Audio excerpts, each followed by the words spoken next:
హమ్మయ్య! మొత్తానికైతే పూరి వచ్చేసాం. మా ఫస్ట్ ప్లేస్ వచ్చేసి గోల్డెన్ బీచ్. అసలు బీచ్‌ని చూడండి అసలు ఎలా ఉందో.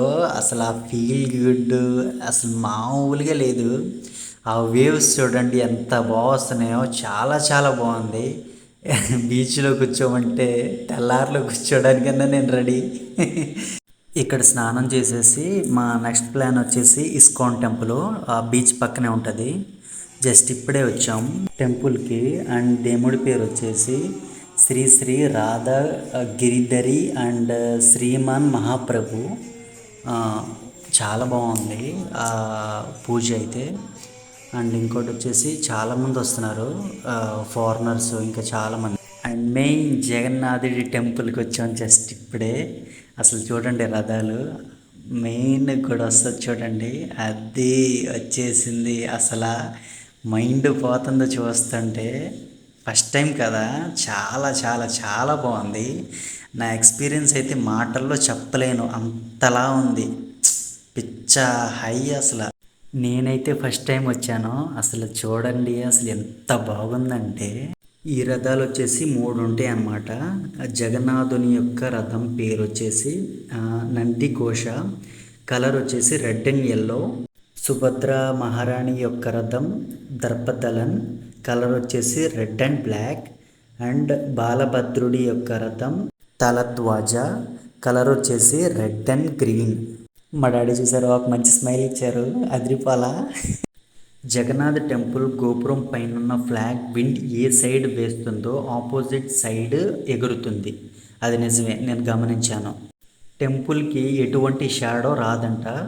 అండ్ గుడి పైన నుంచి ప్లేన్స్ కానీ హెలికాప్టర్స్ కానీ ఈవెన్ బోట్స్ కూడా ఎగరడం కనిపించవంట. నైట్ దర్శనం అయిపోయింది, చాలా బాగుంది దర్శనం. కానీ గుడి పక్కనే టిఫిన్స్ అమ్ముతారు, తినడానికి వచ్చాము. దీంట్లో మాత్రం చట్నీ దరిద్రం. రాత్రి పుల్కా తిన్నాం, చట్నీ అంతకంటే దరిద్రం.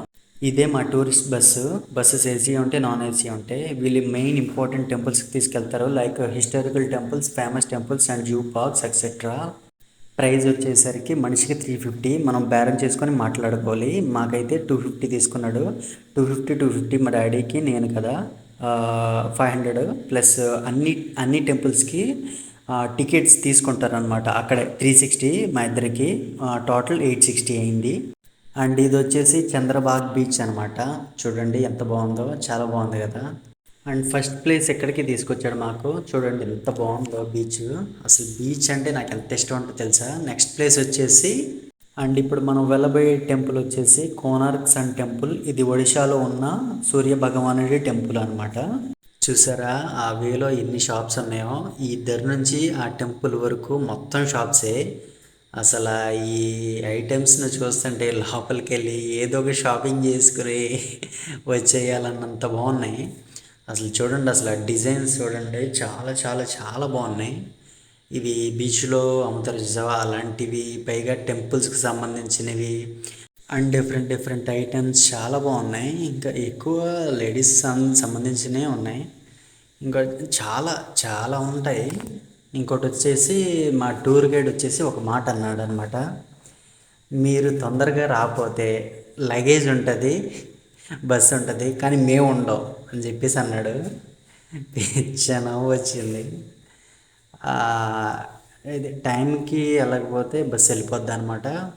వెళ్ళాలి, ఖచ్చితంగా వెళ్ళాలి. వెళ్ళకపోతే వెళ్ళిపోద్ది ఖచ్చితంగా. మాకు జరిగిందనమాట.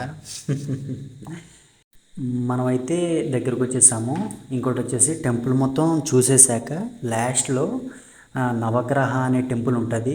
ఆ టెంపుల్ లోపలికి వెళ్ళి దర్శనం చేసుకొని వచ్చేసేయడమే. వే వచ్చేసి ఈ వే నుంచి బయటకు వచ్చేసేయడమే.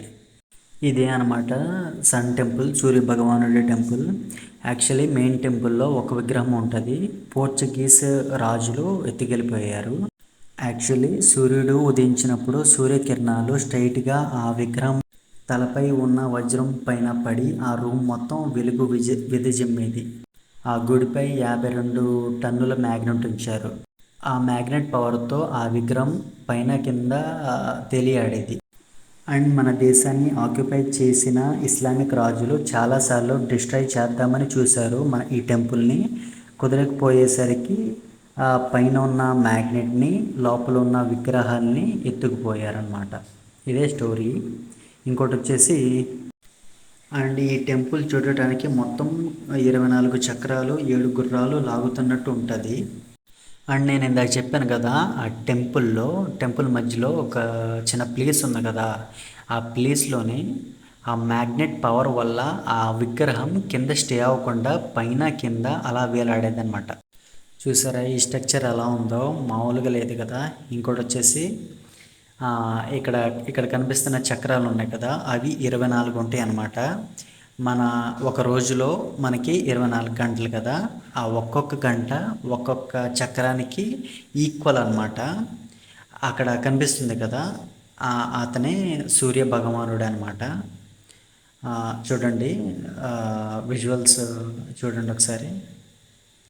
యాక్చువల్లీ నాకు కూడా తెలీదు, నేను తెలుసుకొని ఇంకా మీకు చెప్తున్నాను అనమాట. ఇంకోటి వచ్చేసి 10 రూపీస్ నోట్ మీద ఇదే చక్రం ఉంటుంది, చూడండి ఒకసారి. నోటీస్ చేశారా మీరు? నేను ఈ విషయం తెలిసిన తర్వాత నాకు ఎంత ఎక్సైట్మెంట్ అయ్యానో తెలుసా. అసలు చాలా బాగా అనిపించింది నాకు. చూడండి అసలు ఆ స్ట్రక్చర్ చూడండి అసలు ఎంత పెద్దగా ఉందో, మామూలు కట్టలేదు అసలు. చూడండి ఆ చక్రాస్, ఈ గార్డెను చూడండి, ఆ గార్డెన్ గ్రీనరీ చాలా చాలా బాగుంది అసలు. ఎంత క్లీన్గా ఉంచారంటే అంత క్లీన్గా ఉంచారు. ఎక్కడ డస్ట్ ఇది అది చెత్త ఏం లేదు, చాలా బాగుంది. చూడండి టెంపుల్ ఎంత బాగుందో. ఇది కూడా వచ్చేసి నాకు తెలిసి అక్కడ ఏమన్నా అది చైర్ లాగా ఉంది. ఇది కూడా ఒక టెంపులే అయ్యి ఉండొచ్చు. మా డాడీ చూసారా ఎంత సీరియస్గా దండం పెట్టుకుంటున్నారో. ప్రపంచం ఇడిపోయినా నాకు సంబంధం లేదు, నేను మాత్రం దండం పెట్టుకుంటాను అన్నట్టు. ఇక్కడ కూడా ఒక విగ్రహం ఉంది, దేవుని విగ్రహము. చాలా బాగున్నాయి, చాలా. కానీ బాగా స్ట్రక్చర్ చేశారు అసలు. ఆ చెక్కడం కానీ చాలా చాలా చాలా బాగున్నాయి. మేము ఈ టూర్ వచ్చేసి చాలా ఎంజాయ్ చేసాం. ఇది కూడా ఒక సూర్య భగవాను విగ్రహం అయి ఉండొచ్చు. చూడండి చాలా చాలా బాగున్నాయి. ఇది పార్క్ లాగా ఉంది, చాలా సైలెన్స్, చాలా బాగుంది అసలు. ఆ స్ట్రక్చర్ చూడండి అసలు చాలా చాలా చాలా బాగుంది. మేమైతే చాలా ఎంజాయ్ చేసాం. పైగా నేను చాలా తెలుసుకున్నాను కూడా. ఇక్కడికి వచ్చే ముందే ఇట్లాంటి టెంపుల్స్ యొక్క హిస్టారికల్ స్టోరీస్ మొత్తం తెలుసుకుని రండి, అప్పుడు మీకు చాలా బాగా అర్థమవుతుంది. ఆ చక్రాల నీడ గడియారంలా పనిచేస్తాయి, దాని మీద పడినప్పుడు ఎగ్జాక్ట్ టైం తెలుసుకోవచ్చు. అక్కడ కనిపిస్తున్న రాడ్స్ ఇప్పటివి కాదు. ఇంకోటి వచ్చేసి సన్ టెంపుల్ మొత్తం సక్సెస్ఫుల్గా చూసేసాం. అండ్ మనం ఇప్పుడు వెళ్ళబోయే టెంపుల్ నవగ్రహ టెంపుల్. ఇక్కడ దర్శనం చేసుకొని వెళ్ళిపోవడమే.